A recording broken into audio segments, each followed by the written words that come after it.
Bro, is it recording? I'm gonna clip it, but yeah, we're live. Oh, we're live, We are live. Let's get it. Marino, Duran, Eddie Nunez in the building. Yeah, let's get a little cheers, boys, to celebrate this. Doesn't happen that often. Does not. Cheers. We're honored to have you guys in the studio. Shout out Bullet, in case we can get a sponsorship. Who knows? We'll find out. Oh, that's so good. Yeah, that's pretty good, right? I told you like Bullet. I like smooth, dude. Yeah, these guys came in looking dressed to the nines, so I had to throw on a little. I think this is from 8th grade. Oh, Really? And it fits you. I haven't worn it that. Yeah. Okay. Well, don't say it like that.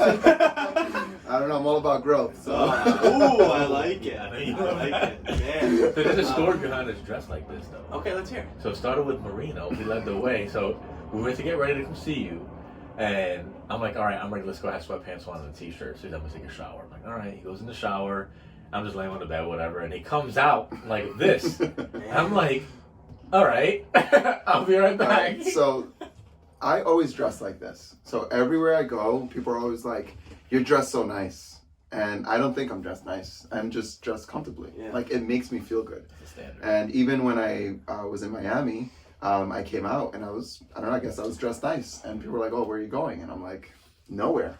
I'm just hanging out. I just always dress like this. It just makes me feel good. You look good, you feel good, man. That's There's right. a lot to be said for that. That's right. I'm a big proponent of it. Yeah. So we know we got our regular in the building, Eddie Nunez, numero tres for him, and his best friend Marino Duran in the building. Yes. Marino, why don't you give a quick little introduction, man? Talk about yourself, all your accolades. Ooh. Oh, that's a list. Yeah, it's a long story. I'll try to keep it short. So I was born in Dominican Republic. I came to this country in '95. I was 5 years old, show my age. I came here and I didn't speak a single word in English. Damn. So that was a bit of a challenge when I started school. And I grew up in Jersey City, New Jersey. So when we first moved here, we moved to Jersey, and then because my birthday was in October, we actually, I couldn't start kindergarten. So we moved to Florida, to to Orlando for about 9 months, and then moved back to Jersey. Yeah. That's tough. And then when I got here, I started school. And so I lived in Jersey City Heights for some time, and then we moved to the other side of Jersey City, which is the more ghetto side, if you will. So I went to like an all-black school. So I say that because I was only light skinned there, and so I was bullied a lot for that. That was an interesting experience, which is the reason why, and we can get into this later. But I got involved with gangs, and like I guess that experience has allowed me to understand why people do get involved with gangs, because of the kinds of needs that those gangs fulfill for you during those times. But I always had the dream of becoming a pilot for the Air Force. Oh, wow. Yeah. So as soon as I finished 8th grade and I went to high school, I went to ROTC. So I was like, this will be a great program that I can start in. This way, when I decide to go into the Air Force, I'll have the background. And in ROTC is where we met, bro. Yeah, that's where we met. 13. So we had the same homeroom because we were both in ROTC, but that's not really where we met.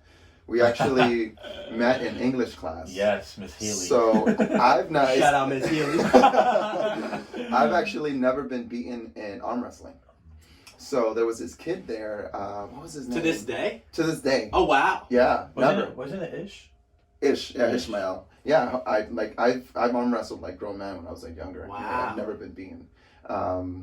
Challenge accepted. So we can do it. We're gonna need a stronger table than this. I might be the worst at arm wrestling ever. I've never won. It's technique, really. Yeah, I don't think I'm the strongest person in the world. Obviously It's not. technique. But It's up for debate. Yeah, it is. So yeah, keep on. I mean to cut you off. So Ishmael, he and I think I had said that. That always triggers people, right? He's like, oh yeah, well, whatever. I've never been beaten, yada yada yada. So I beat him, and then I was like flexing my arm to show him, like, dude, look at my biceps. Like, no one can beat me. And from across the room, he saw my arm. Tell me what you did that day. Bro, so I see that, and I was already like a quasi gym nut. I can't say gym nut. I was only like in 8th grade. I started already doing push-ups. This is freshman year of high school. So I see him flexing in my mind. I'm like, damn, that's a big bicep. And I'm like, I'm bigger. I work out. I do curls. You know, this guy doesn't work out. My dad trains me. Ooh. So I go up to him, and I see him flex. I was like, want to see like my arms, you know? And he's just there looking at me like, let's see, you know, like just really, you know, macho. And I whip I roll my sleeve up, and my dumb ass, instead of like flexing, like, you know, proper flex, I want to like really get the delt in there. So you drop the arm out, so the delt kind of like, you show the, what's the word I'm looking for? When you, the muscle serrations, I think it is, right? Some shit like that. Striations. Striations, yeah. So the muscle striations of the shoulder, right? And then the bicep curls up, and you get the form, you get everything. But I thought, let me cheat. And I want to use my lat to push the bicep to make it look thicker. So I did this, which looked ridiculous because there was no definition. It was just an arm.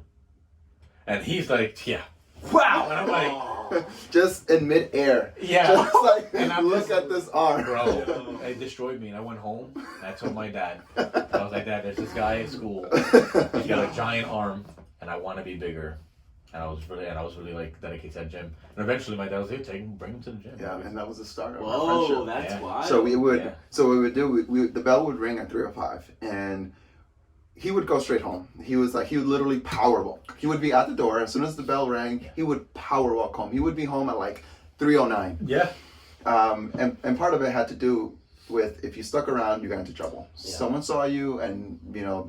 I told you this. Yeah, you did. Yeah. Yeah. So, but I liked to you know, just hang out, and I also had family that was going to school and stuff like that. So I was always a talker. So I would always, you know, spend time with people. So then I would eventually make it to his house, and then we would play video games and wait for his dad to get home from work, and then we would go to the gym. Nice. And he would train us. Dang. Yeah. So that's what started our relationship, but also like our positive association to going to the gym. Yeah.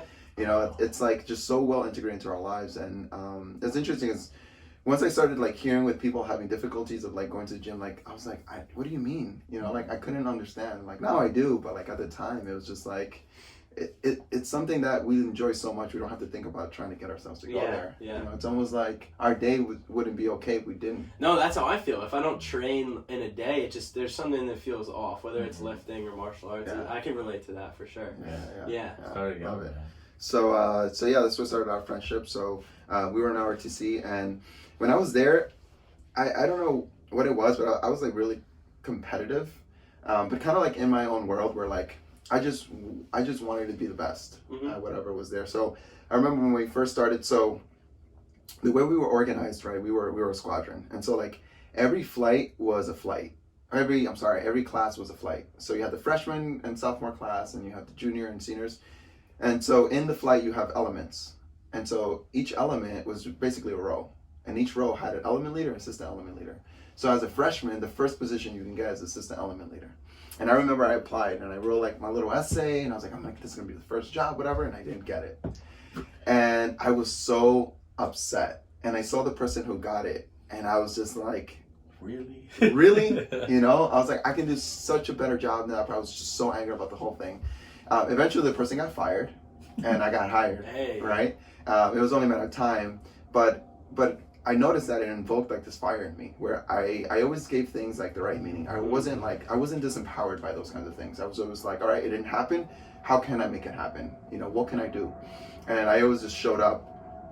And when he got fired, that's why I was chosen, because I always showed up no matter what.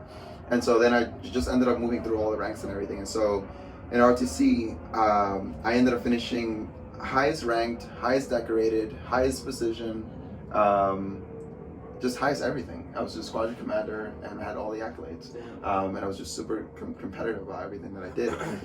But then senior year, I wanted to go to NJIT because there was a senior RTC program there. And I was like, well, finally, like I can do that and whatever. And I learned that I wasn't an American citizen. So, dude, you want to talk about like having a dream your entire life, especially as a kid, and like it being crushed? Yeah, like, and not knowing. Right? Yeah. And then just like seeing this as an obstacle, and then like, all right, well, what can I do? And it's like, there's nothing you can do. Like, this is just the way it is. Yeah. And that was really hard. Yeah. I remember not only was that hard, but I was also having a hard time getting into the school that I wanted to, because I only had like algebra 2 and like trigonometry. And the recruiter was like we don't have anything less than calc, you know, like you can't even go to school even if you wanted, like you don't have the prereqs. And that was just like soul crushing. And so I had so our senior aerospace instructor that year was Lieutenant Colonel Antes, and I loved this woman so much because she believed in me, and it wasn't like she was like, oh, you should do this or whatever. No, she was like, you're going to college. We're just gonna have to figure out a way for you to get there. Like, it wasn't like, oh, what do you think? Like, no, she was like, you're going. And I was like, all right, I guess I'm going. And I think that's why it's so important to have people in your lives that not only like support you, but they show you the way, you know, they commit you to what they know is good for you, you know, not giving you what you want, but what you need. And so I was like, all right, I guess I am. So at the time, my mom had bought a house in South Jersey, and the community college that I could go to was far away, and I couldn't get a license, I couldn't drive. So what I ended up doing was taking 3 buses to our commute to and from. So I took 6 buses a day, a 4-hour commute every single day for 3 years to get my associates in electrical engineering. And so, because when I got there, I was like, all right, now I'm not going to be a pilot. Like, what should I do? And I was like, well, what's something I've always been good at? And I've always been good with the computers and electronics. So I was like, all right, I'll do that. But they didn't have computers, so I ended up doing electrical engineering because then that transfers over well to computer engineering. And so I ended up doing that, and yeah, I just busted my ass. And I was working on the weekends. Actually, it was Eddie's ex-girlfriend. She was working at she was working at a catering hall, wedding reception venue, and it's so funny. So you can start there as a busboy or as a waiter, but the waiters made more money. But you can only be a waiter if you have experience. I didn't have experience, but I was like, I have experience because I just knew. I was like, I'll just figure it out. Like, I've always been that way. I've always been like, I create my own certainty and I'll figure it out when I get there. And so I was like, what if we just told them that I had experience? I'll make some shit up, whatever. And then when we're there, you just tell me what to do. And like, I'm pretty competent, you know? And she was like, all right, let's try it. And we did. It showed up the first day and I rocked it. Like, I remember, rest in peace, Bundy or Robert. He was at the time, he was kind of running the events, and he was the owner's cousin. And he was there, and I remember, like, I've always been really, like, attentive. I've always been hardworking and just attentive. And we were hosting, there was some wedding, and someone had, like, spilled all the shrimp and the sauce or something in ice. And I remember just, like, seeing a mop and coming over and we're mopping, just trying to help, where everyone's like, oh, I don't know what we're going to do and everything else. And, like, at the end of the night, he was in the room with, like, the owner, but I didn't know that he was the owner and everybody else. And he was like, hey man, like, you did a really good job today. Like, you showed up, like, you cleaned all that up, you know, you knew what to do, whatever. And I like your work ethic. Like, you're gonna do well here. And I was like, oh, thank you. Like, I didn't even think about it. It was my first job, and I never saw it as like, oh, like a money kind of thing. It was just like, you show up and you just do what you're supposed to. So, long story short, that same work ethic at that place got me to the general manager and maitre d'. And I was like completely, pretty much running the place. I was running all the events, and I was also the general manager there on the other side of things of, like, you know, making sure we had everything in inventory, making sure that the staff was scheduled and everything else, but then also when the events would start, also, you know, making them happen. So while I was going to school and working there, like, I still didn't have the promise of being able to work at a job. Like, it was still an open-ended question. But I was still working hard towards it, and I just had faith in myself that things would work out. And they did. So first there was the Dreamers Act tried to get passed, and that didn't go through. So Obama passed the executive order, DACA. So I got into that, and that allowed me to get my license and then, you know, start paying taxes. Well, I was paying taxes before that, but in the beginning I was off the books. So I was getting cash, and then I got a tax ID number. I was paying taxes, but then this made it more official where I had my own Social Security. So I was actually paying into, like, my own Social Security. So I was doing that for some time, and then I was able to go to NJIT because now I had legal status. So imagine doing that for 3 years, busting your ass, working every single weekend, you know, 6 hours a day, 4-hour commutes. And towards the end, because I was doing engineering, the professors for engineering were adjunct professors.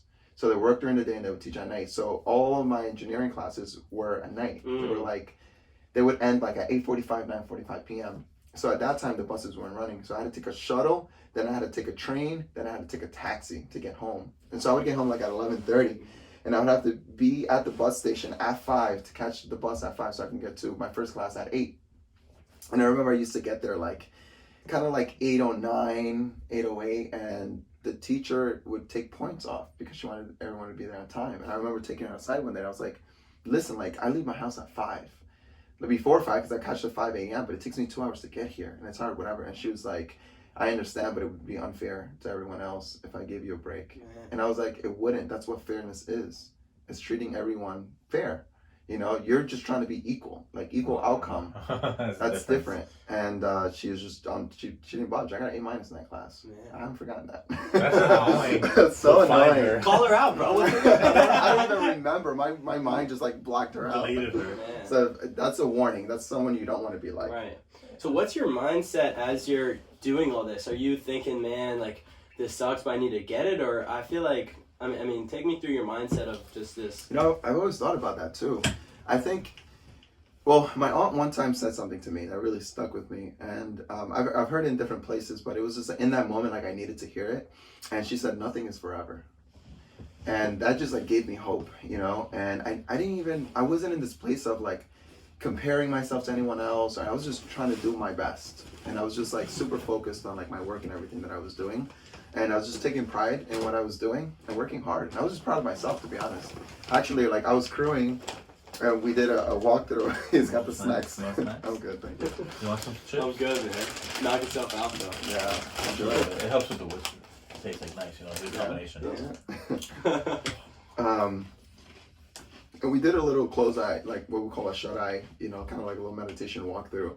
And I can share with you guys afterwards, but like during that whole process, like I started crying because I was like just seeing myself and everything that I've been through, and I was just sincerely proud of myself, you know. And I think that while everything was happening, not everything I did came from a good place, you know. A lot of it was resentment and trying to prove other people wrong and stuff like that.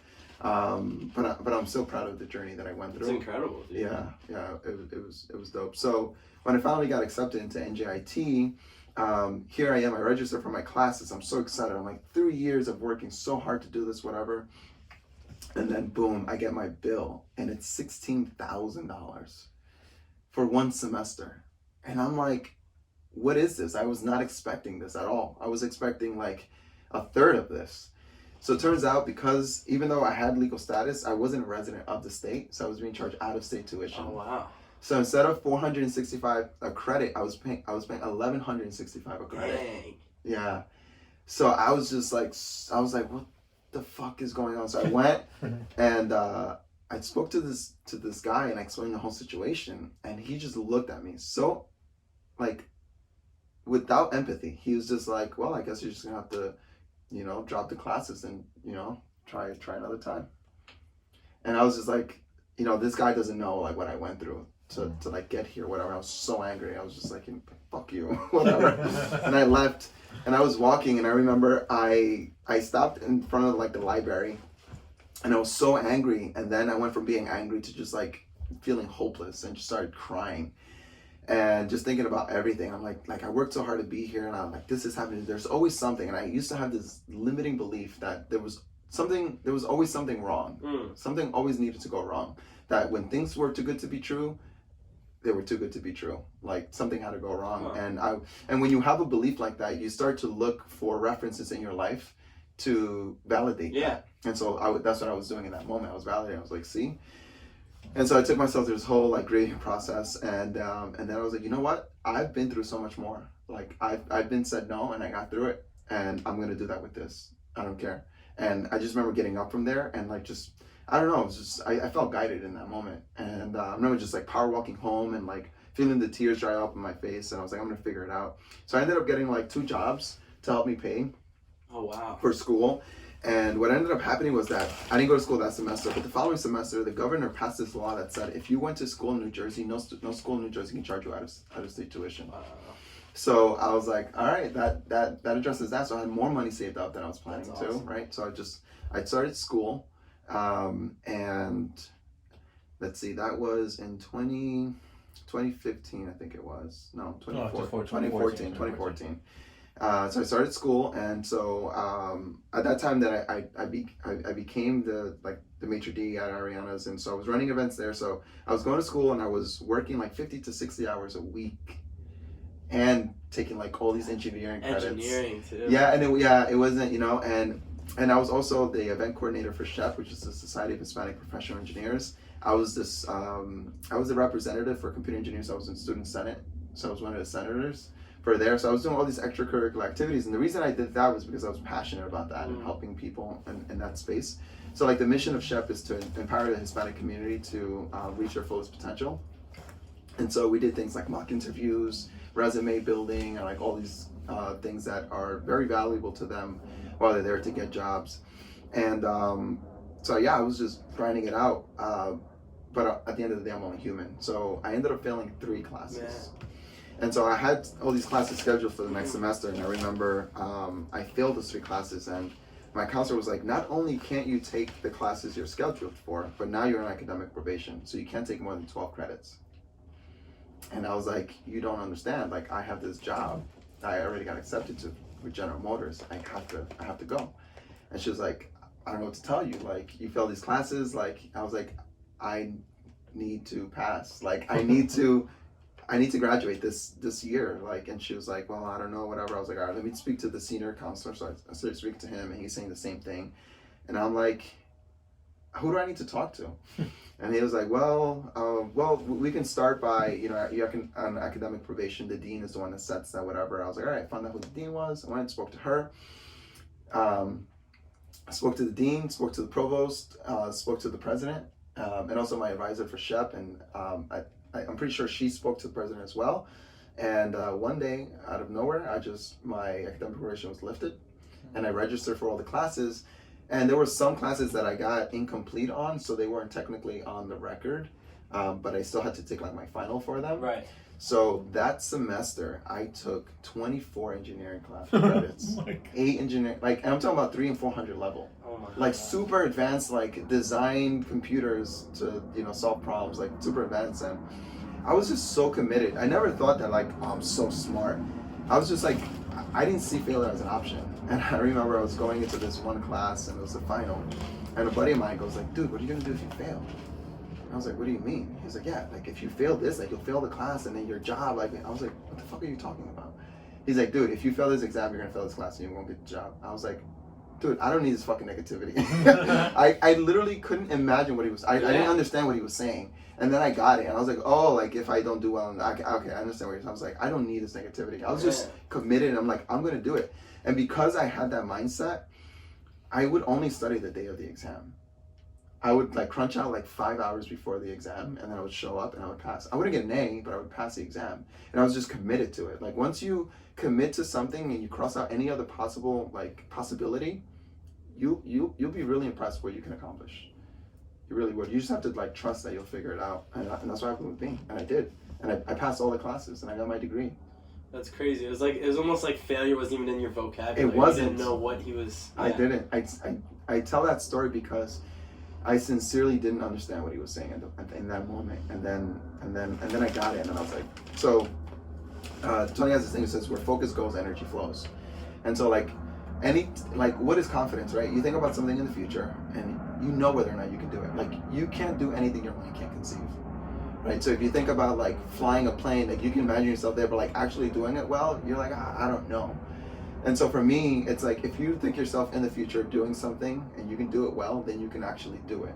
But if you start to think about like being rejected, it's like if you see a girl on the other side of the bar and you start thinking about like, she's not gonna like, she's gonna reject this and the other thing, then your state of being is rejection, and you exhibit the behaviors of your emotions. So you're gonna show up and you're gonna behave rejection. And she's going to pick up on that, and she's not going to give you the time of the day, and it's going to self-fulfill. So if you want to succeed, you need to focus on the outcome you want, and you need to feel it and be there. So when you show up, it's already done, and you start to behave as though it's already done, as you're a high-value person, and then she'll correspond to you and everything else. But if you show up already a failure, like then what's the sense? And so that's always been it for me. It's just like that's where my confidence comes from. It's just knowing and my ability to figure things out. I don't need to know what it's gonna be like. I just know that I'm guided, and I'll figure out when I get there. I just decide. Man, so I know you've done tons of growth since high school, and I know you mentioned Tony. He's talking about Tony Robbins, who's one of your, I guess we call him a mentor, someone and we'll get into that more. But take me back to a little bit like during high school before you grew to who you are now. Like, how did you get that mindset of for example, and your buddy says, you know, what if you fail? What's going to happen? And then also taking to that mindset of, you know, you keep getting all these things. It seems like it's going well, and then you hit a huge obstacle. But the mindset you have in it, even before you started really, really growing, what do you attribute that to? Honestly, probably my mom. Yeah? Yeah. So, like, could you imagine getting pregnant at 18 and then at 20, like, I'm going to move to another country and start another life and take my son with me? Like, that's crazy. Yeah. And she did that. She was like, you're going to have a great life. I'm not going to allow you to be raised in poverty. Because we were really poor in Dominican Republic. Like, I lived in a cinder block home with aluminum tin ceiling. Like, my uncle would buy us gum. We would chew on the gum, and then he would collect all of our gums, and then he would use it to cover up the holes in the ceiling. Because when it wasn't raining and the sun would beam on it, it would get hot and it would dry the gum up, and it was like cement. And my aunt would wake up early in the morning, and she would fill up this like aluminum tin bucket with water so that the sun will warm it up. So by the time we got up, we had like lukewarm water because we didn't have hot water there. And we showered outside in our underwear. Like, that's how poor we were. And so my mom was like, you're not living in that environment. We're going to have a better life. And she brought me here. And she went through so many different obstacles while she was here, and different relationships and all the things that she had to go through. I think that me just seeing her, you know, just survive obstacle after obstacle, just like gave me the same mindset, you know.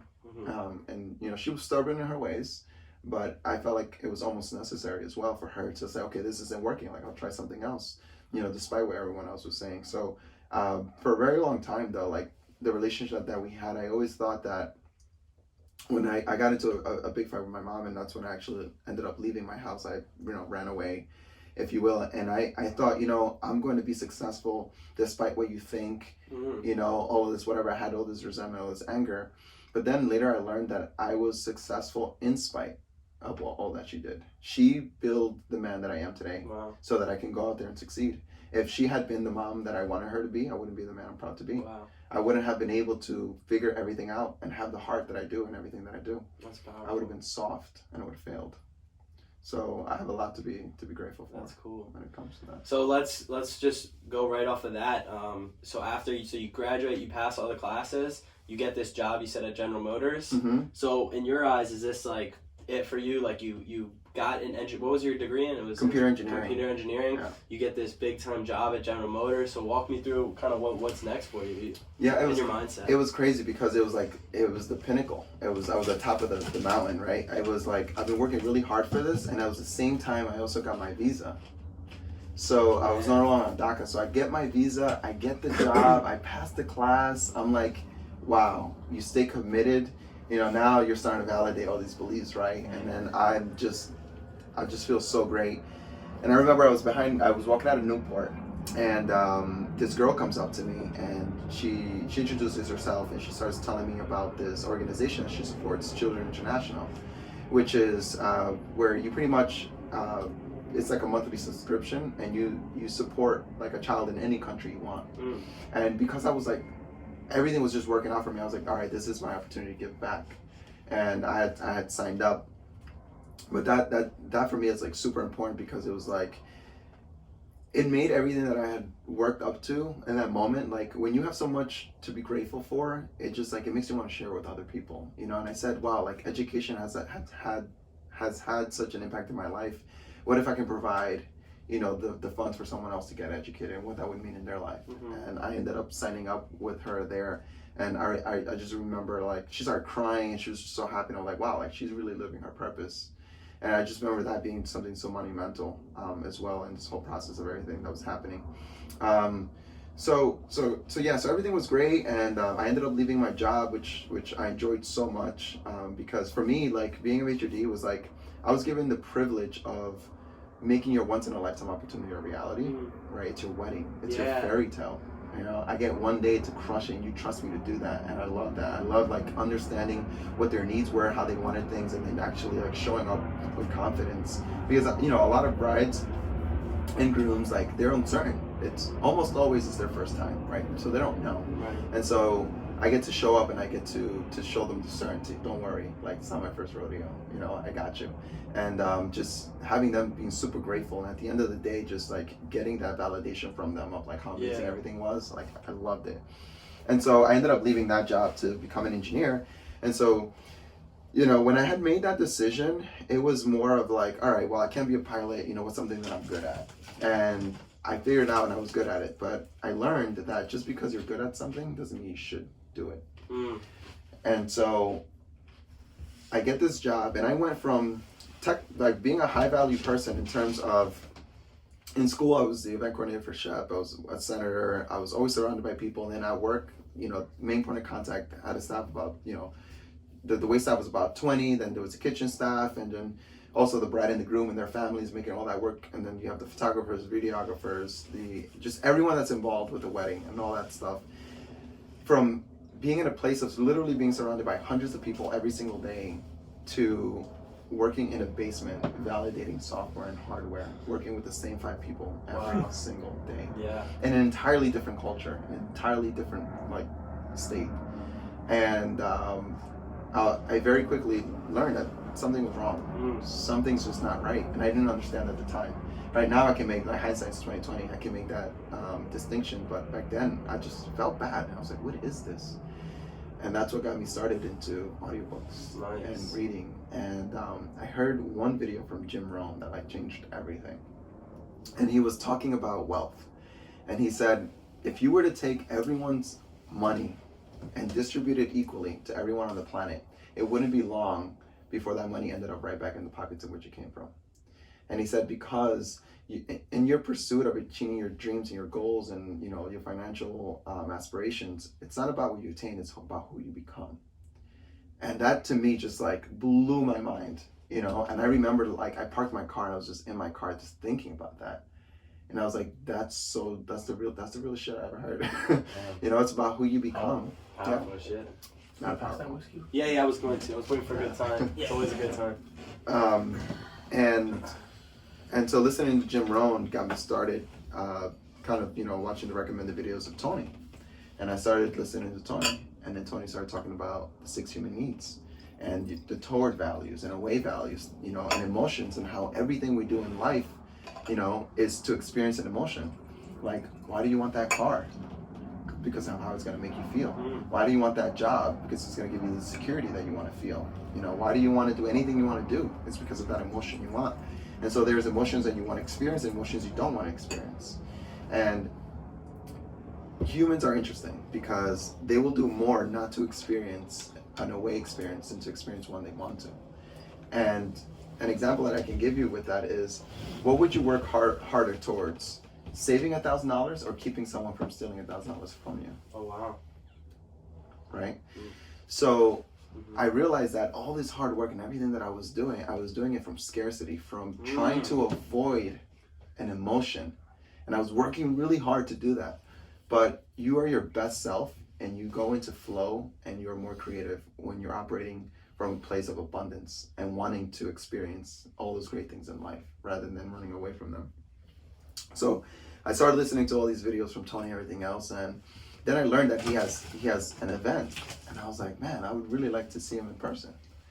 And I kind of didn't tell anyone because I thought that the tickets were expensive, and at the time I think a general admission ticket was $650. Wow. So, and then I also had to fly there, you know, and everything else. So I was just like, man, this is pretty pricey. And if I told anyone, then I would have to explain myself and everything else. I was just like, I just have a feeling that this is the right thing. And I just did it, and I didn't tell anybody. And I went, and I got the nosebleeds. I was like all the way in the top. Like there was literally clouds in between me and the stage. Wow. I was so far up. But 20 minutes into Tony being on stage, I realized what I wanted to do for the rest of my life. That's 20 minutes. 20 minutes. It was just, I saw this man and I was like, here is an example of a master. It's like watching Michelangelo like paint.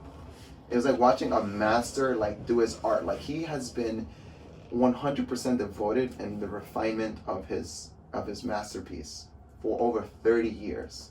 Like seeing someone like that, it's so inspiring. It leaves you in awe. It's crazy This man is in flow, and he's there present. Yo, you being a lot. Macros. Gotta get the macros in. No, I'm not gonna. No judgments, all good. Smash. So that started Wow. that started my journey. So the event that I went to was UPW, Unleash the Power Within, and you learn so much. I mean, it's 4 days. It's about 12 hours a day. He's on stage for 12 hours to start. Most people can't sit through a 3-hour movie. Yeah. And he has you Wow. locked in for 12 hours That's in a incredible. trance. Just because what he does is he walks you through stories. And as he's telling you a story, like for example, right now, if like when I was talking about me being in high school and the things that I used to do and us going to the gym, what were you doing? You were thinking about you in high school. Yeah. And or if I start thinking about if I start talking about a certain experience that I've had maybe in a relationship and how start talking about certain principles, you start thinking about past relationships that you had and how people have treated you, right? And so he purposely goes through stories so that you reflect on your own, and so you start to walk. And so the thing is, we're creatures of meaning, right? So as we're going through the world, we're trying to understand how the world works, and we're always asking ourselves why. Why did this person do this to me? Why is he acting this way? Why did this happen? Why does this have to happen to me? And when you're young, your frontal cortex isn't developed, so you don't have the analytical part to say, oh, he's just having a bad day. That's why he's treating me so bad. Instead, when you're younger and someone says you're stupid, or you can't do that because you're a girl, or you can't do that because you're Hispanic or black or whatever it is, you take it in. Yeah. And you say, I am that. Right. Right? And then you have this, now you have this association based on this meaning that you've given to what someone has said to you, and it starts to form beliefs, and then beliefs in your mind manifest themselves as emotions, and emotions become your behavior, and behaviors have consequences in life, which then reconfirm your belief systems. So like belief systems are like tables, and experiences in life are like the legs that hold the table up, and you're always looking for those references. For example, like if you have a limiting belief that you can't do something because you're a girl, you'll find an instant, you'll see, oh look, for example, like look at this panel of powerful, like they're all men, why are there any women on there, whatever. Like, who knows? There are other forces that are involved with that. It's not necessarily because like a woman couldn't do it. I'm pretty sure there were. I mean, look at General Motors, one of the largest corporations in the world. The CEO is a woman, and she started off as an electrical engineer. Wow. Like 30 years ago, which was like there were no women, engineers back then. Mm. She was an electrical engineer there, and she worked her way up. So it's like, yes, women can. Women can do more than men can because they can have kids, which we can't do. Therefore, they're. So he walks you through that. So he's telling these stories, but he's not telling, the stories are not about him, they're about you. Mm. And so then he gives you a more empowering meaning to associate to the circumstances, things that have happened in your life. And then he also introduces you to the 6 human needs, which are, fundamental to our existence. They're not wants, they're not desires. They are things that we need in order to live happy and fulfilled lives. And then he also teaches us a whole bunch of awesome strategies like neuroassociation and conditioning your body to feeling good whenever you want it to. And after he teaches us that and he trains us throughout the day, on the very first day, you walk on hot coals. And that's to A, allow you to use the new tool you just learned. B, to also show you that the only thing standing in your way of doing something you think is impossible is fear. And 3, it's over sooner than you think. And once you do it, you realize how stupid it was for you to be so afraid of it. So that happens on the first day. A lot of people don't even know that that's part of the, part of the gig. And then the rest of the days, we cover so many different things from health to how to set goals to, we also do this awesome process called the Dickens process, which talks about your limiting beliefs and how to break those down. And that's quite a process that you get to experience. And so that was the very first event that I went to. I went the first time I went there, and then I ended up going again a year later, and I brought my cousin, my best friend Peter, his girlfriend, and my buddy John, and they got to experience that. And after that, I went to Day with Destiny. So that one's 6 days long.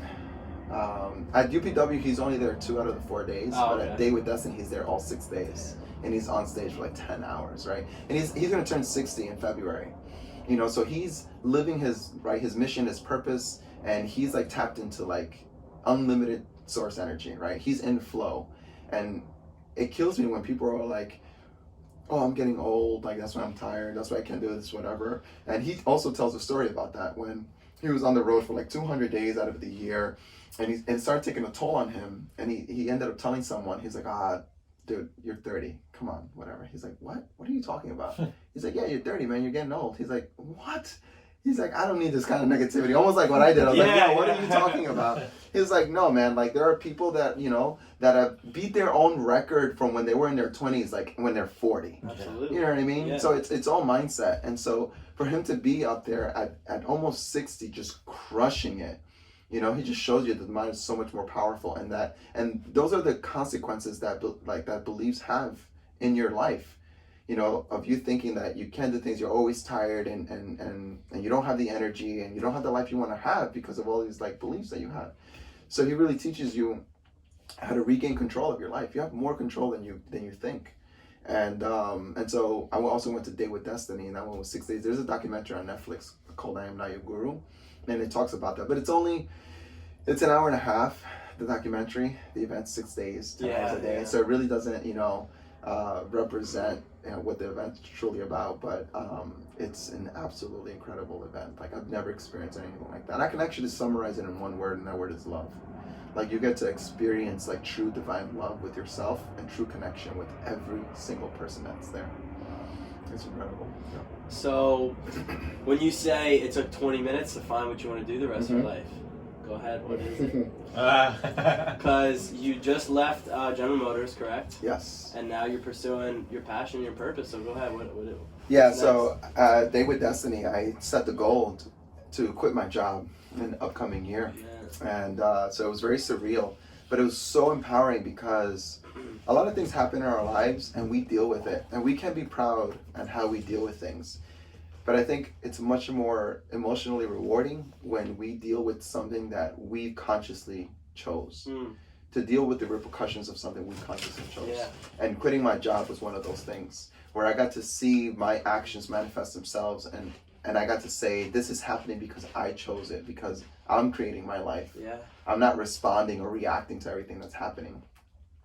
And the umbrella of what my purpose is just to serve others. I made a very powerful, I had a very powerful breakthrough crewing UPW in Miami. And I want to tell the story because it'll help with kind of unpacking why it is that I want to do what I want to do. So I was on the fire team. So the fire team is the team that prepares all the hot coals, like prepares the fire and the hot coals for the participants to walk on. So it's 12,000 participants, so we had 37 lanes. And so we're the fire team, and after we prep all the fire, we actually bring the hot coals in wheelbarrows to the lanes. And then there's another team that gets there that is in charge of actually getting the participants through the fire lanes.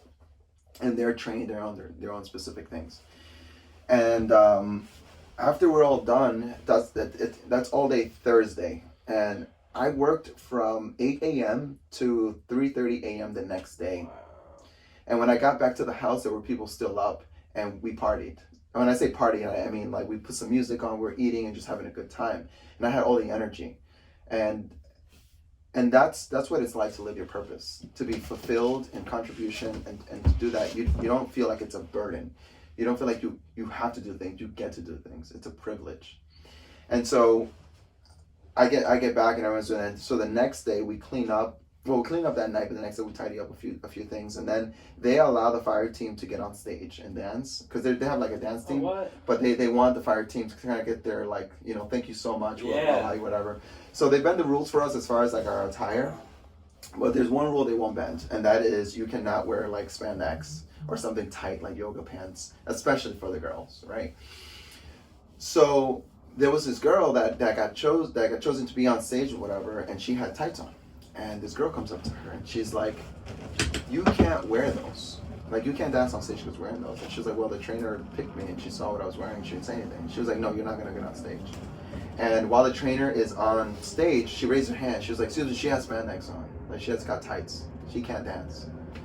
And while she was on stage? While the trainer was on stage. Okay. Talking to everybody. Wow. Talking to the group, right?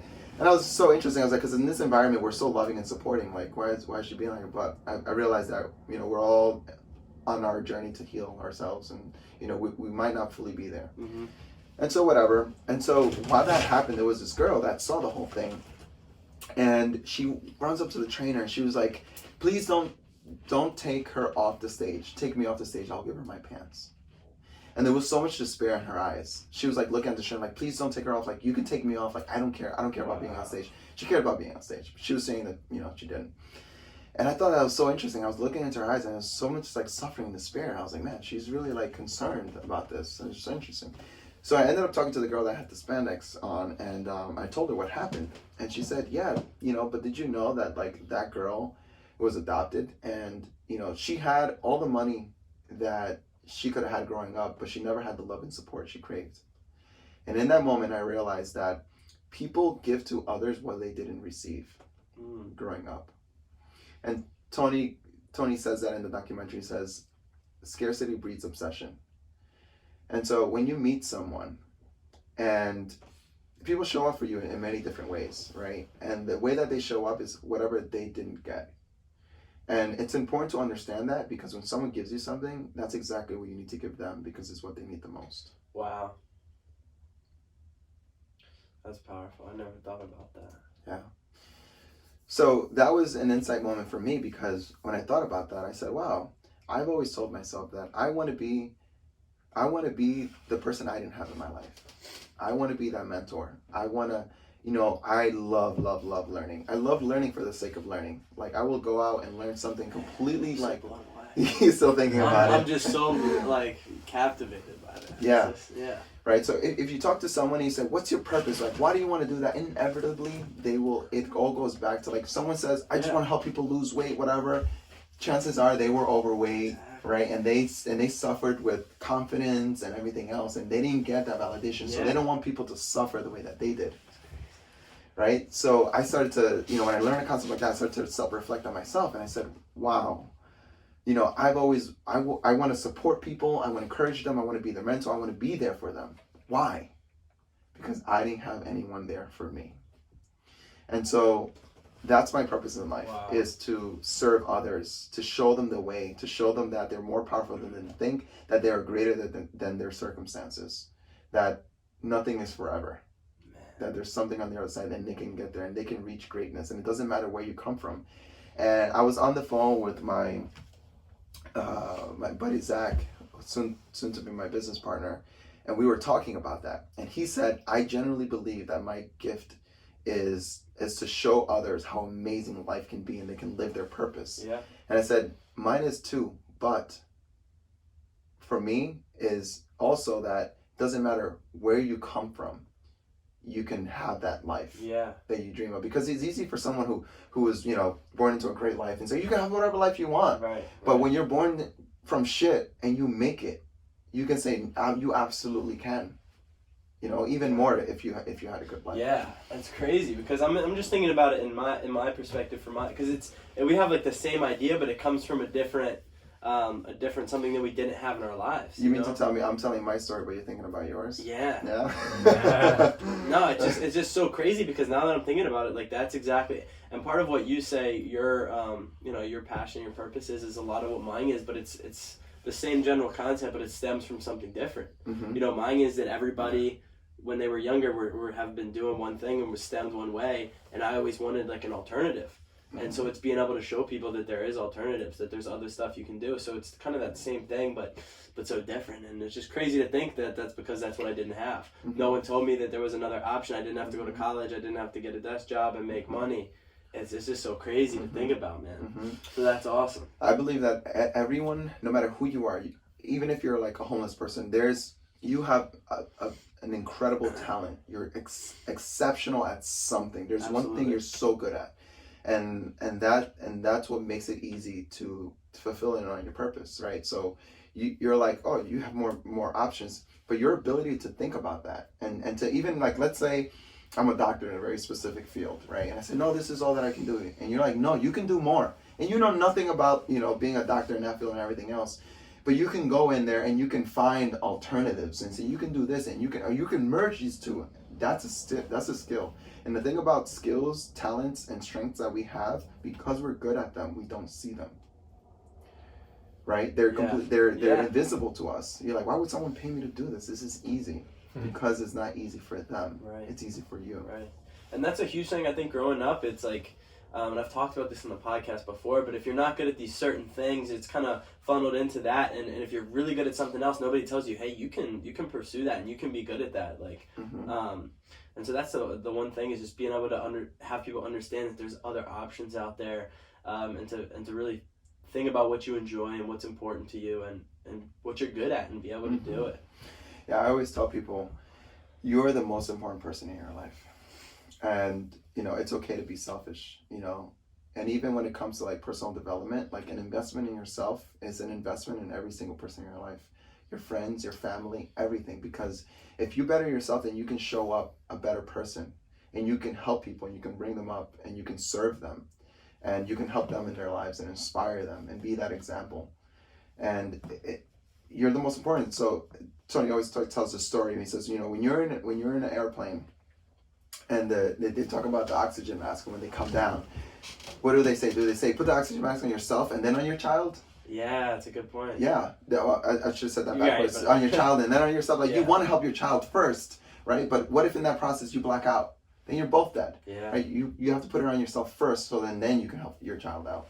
So same thing with you. You must work on yourself, develop yourself first, and then show up and help everyone else. And you can't take anyone anywhere you've never been. So you got to get your ducks in a row before you get anyone else involved. And that's also relationship advice. So that's it's just so crazy. I mean, for people out there like listening, I mean, you engineering degree, you left a job where, you know, making a lot of money, doing super well. So on the surface, it seems like you got everything you've ever wanted, but there's just something missing. And I feel like a lot of people can relate to that. But I think the difference with you is you just took that leap of faith. And part of it comes just how much you've grown, whether it's from Tony, from audio, from the way you grew up. And that's incredible, dude. Yeah. So several things to unpack with that. One of them is success without fulfillment is failure. So when I got this engineering job, my salary doubled, but the quality of my life did not double. And so that was an important. I needed to experience, and I trust that the things that happen to me need to happen to me. I needed to experience that. Because I've heard it before. And money isn't everything, but I was still like, yeah, but, you know, easy for you to say, because you know, I got $200 in my bank on a good day, you know, and I'm working 60 hours a week. Like, easy for you to say. It'd be nice if I could just like treat myself to like a decent meal for once, and I wasn't like packing food at the catering hall from the food they were gonna throw in the garbage. So I needed to experience that to see that for myself. But secondly, you know, also it's also when you say like what fulfills you, and what fulfills you is unique to you, right? But it also comes from what you need, not so much of what you want. So like one of the greatest breakthroughs that I had also was like understanding the 6 human needs, and how like fulfilling them is what brings the fulfillment into your life, and like understanding that. And like so many people are like, well, you know, I don't know what my passion is and everything else. It's like, it's your passion, right? And it comes within. And when you're living your passion and doing your purpose, like you feel fulfilled. And it really is just about fulfilling your needs, right? It has, on the surface, it has broadcasted itself and taken a new form of living your purpose and your mission and everything else. But essentially what it is about fulfilling your needs in a way that empowers you on all fronts. Yeah. And once you understand yourself and what your needs are, you can meet your needs through disempowering ways, neutral ways, or empowering ways. Disempowering ways could be drugs. Neutral ways could just be, you know, having a certain attitude about, you know, nihilism and not caring.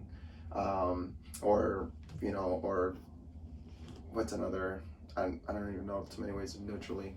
Or an empowering way may be a way that's beneficial to you, but also beneficial to someone else, or it gets you to fulfill other needs because you're growing and stretching yourself and everything else.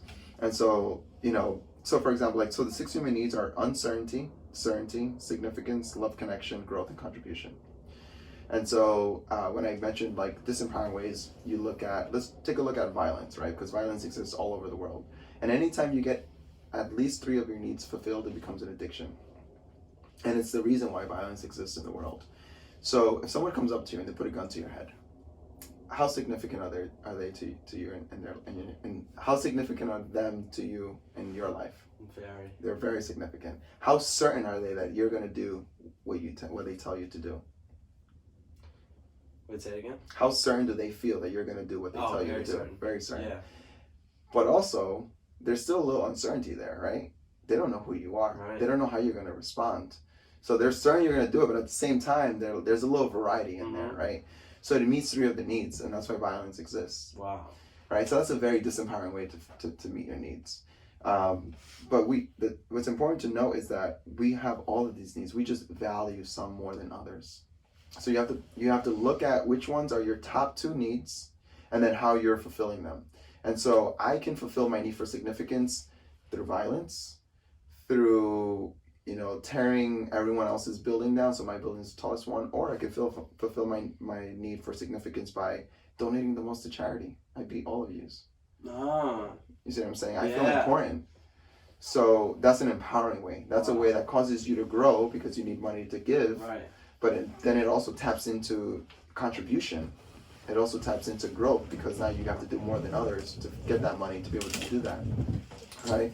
And so when you line up all your ducks in a row and fulfill yourself in an empowering way, it becomes your purpose, becomes your mission. Wow. And like you said, that's something within. It's different for everybody. It's different for everyone. You can't, I feel like a lot of people want to look externally for like their happiness, their fulfillment, but it's an inner concept. It's in you. You can't go looking for it. Like this is, So, yeah. So, all right. We're going to go deep. Go deep. Pause real quick. I'm going to turn the light on. Oh, yeah, it's getting dark. I'll edit here. this part out.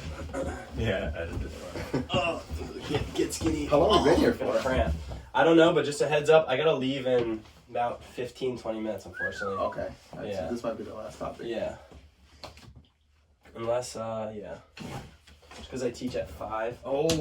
Yeah. What time is it? Bro, it's 4:28. 4:28. I mean, I can leave at 4:45, so we got about 15, 20 minutes. Alright. I'm just gonna shoot straight over. Okay. Yeah. Word. All I know we could always do a part 2. We're good. I didn't even realize how late it was, dude. Yeah. Yeah. It's been a while. All right, we'll continue. Time flies when you're having fun. It does, yeah.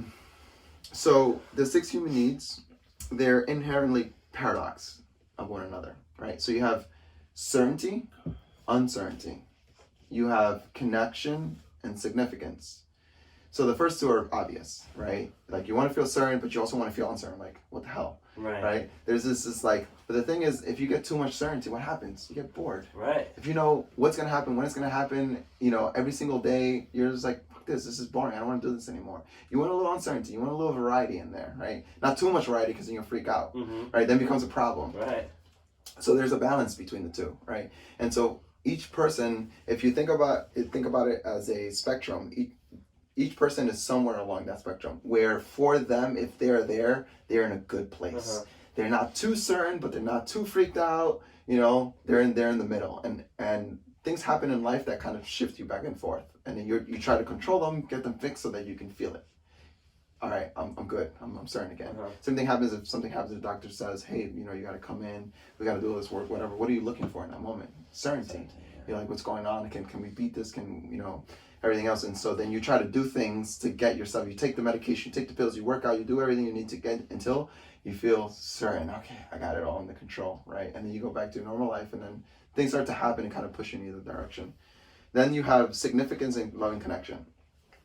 If you have absolute loving connection with someone, after a while, you're just like, am I my own person? Everything I do is with this person. It's just like, everything's all about this, right? So you're like, I want to be unique, right? It makes you significant by having a special skill, being really good at something. It makes you significant. Like, this person is so talented at that one thing, whatever.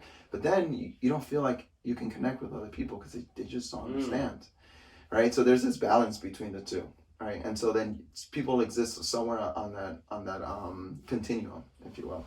So they're inherently paradoxes of one another, but they need to be because they make life interesting, right? Because if you were just on one side and you didn't get bored and you just always had certainty, like you wouldn't have a great life. Right.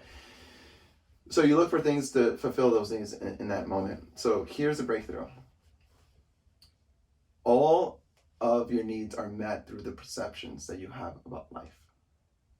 based on the meanings that you associate to things.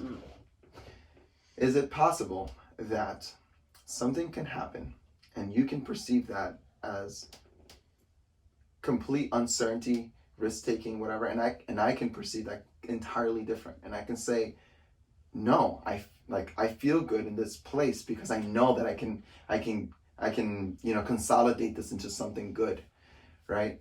So that would mean that our fulfillment of our needs is independent of what's happening in the real world. Wow, yeah. Right? Yeah. Are there people that are miserable in great weather? Are there people that are happy in freezing cold weather, right? They go skiing, they're having a blast. And then you take them to Florida and they're like, I'm fucking sweating, I hate it here. And then there are people that go there and they're like, this weather is beautiful. Right. What's the difference? The meaning that they associate to things. Which means that nothing out there can fulfill your needs. You're the one who fulfill your own needs. So when it comes to loving connection, can you connect and love yourself? Can you make yourself feel important in your own life? Can you create certainty when there is uncertainty? And the last two, which are the spiritual needs, which are growth and contribution, we grow so that we can give more. If you can do that, which you have complete control of, you will live an absolute abundant and rich life. Wow. Oh, I can really tell what he's saying. Yeah, right? Yeah. It's stemming so many thoughts. Yeah. And that's the key, that it's not about out there, it's on here, 100,000,000%. Man. So real quick before we head out, what is next for you? You mentioned you have your business partner earlier. So in a 5-10 minute summary, what's the next big steps for you? Well, really quick, because I'll leave it vague. So in January, I'm moving to Austin, Texas. And so the partners that I'm moving in with, they're also really passionate about serving people. And so we know that we'll definitely be hosting seminars or workshops, but we don't know exactly all of the things we're going to be doing, because what our mission and our objective is to serve people and help them. Right. And so however that manifests itself to best serve that's how it's going to be. Gotcha. We don't want to say, this is what we're going to do, and we're going to help you like this, whether you like it or not. Right. That's very naive, right? So we have a mission, and we're building our constitution, and every business opportunity or decision that we make, we run it through this, and we make sure that it's serving the mission and not our ego and not anything else, or our traumas or our needs of significance or any of those things. And that we're really, serving the mission, which is to serve other people. So we're moving to Austin, Texas. And when we get there, we're going to go into the creative flow of actually breaking everything down. I think that things that we're going to be moving into in particular are helping men understand women and helping women understand men. I think that the masculine and feminine dynamic is one that's so important for people to understand, because without it, there's a lot of miscommunication, misinterpretation, and it creates conflict out of nothing. And I think that if we can learn to be appreciative of who we are, I think we can live in harmony. And there's a lot of utility to that.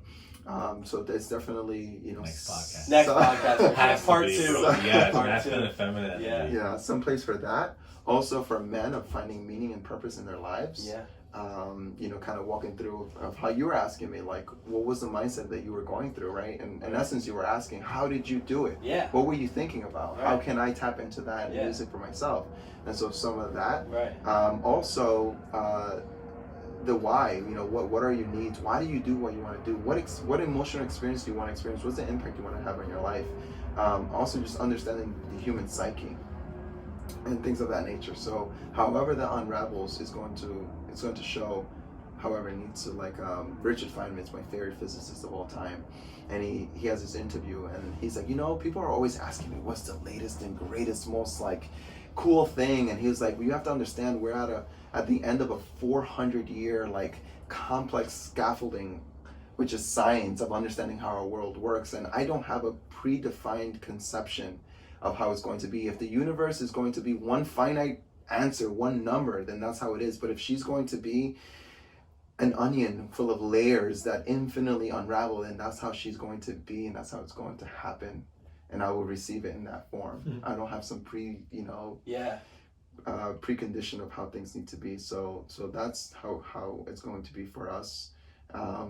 today we were actually discussing is before we do that, if they want to go to Puerto Rico and just live in like In the a woods. cabin in the Yo, woods yeah. for 2 weeks just to disconnect from the Man. traffic in the buildings and the stimulus and the reaction and the agendas and the everything else, to just tap into like who we are and our essence, and then reintegrate and serve, because at the end of the day, this is all make believe.